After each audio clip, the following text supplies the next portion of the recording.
Ave Maria Purissima, sin pecado concebida. Ngayon po, malalaman natin why did Jesus fold the linen burial cloth after His resurrection? Have we ever noticed it? In the Gospel of John, tells us that the napkin which was placed over the face of Jesus was not just thrown aside like the grave clothes. The Bible takes an entire verse to tell us that the napkin was neatly folded and was placed separate from the grave clothes. Early Sunday morning, while it was still dark, Mary Magdalene came to the tomb and found that the stone had been rolled away from the entrance. She ran and found Simon Peter and the other disciple, the one whom Jesus loved. She said, "They have taken the Lord's body out of the tomb, and I don't know where they have put Him." Peter and the other disciple ran to the tomb to see. The other disciple outran Peter and got there first. He stopped and looked and saw the linen cloth lying there, but he didn't go in. Then Simon Peter arrived and went inside. He also noticed the linen wrappings lying there, while the cloth that have covered Jesus' head was folded up and lying to the side. Was this important? Absolutely.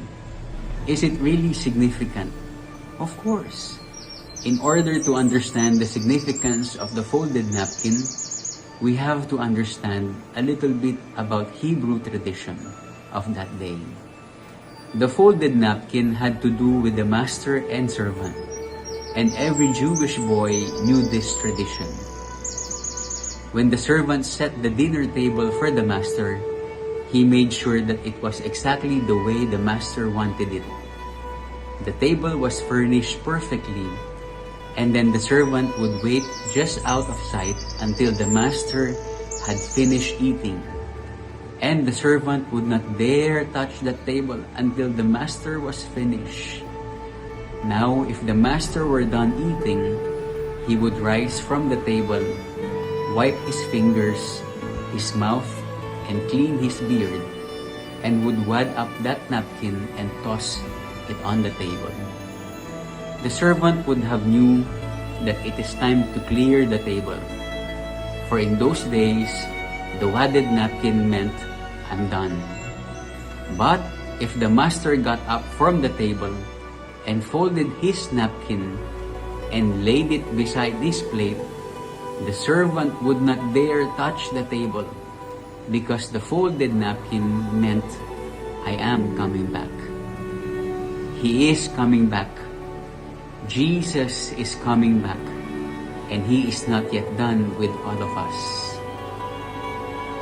In John 16, Jesus promised that He will send the Holy Spirit to purify us until the day of the Lord's return for judgment. May the Spirit of the Holy Week always and forever reminds us that we are saved not by what we do, but what Jesus Christ have done for all of us. Love is the reason for the season.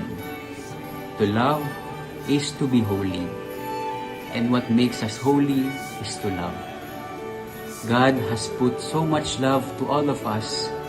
It is the infinite love of God that should be the main focus and highlight of the Holy Week, and hopefully the main focus of our daily lives.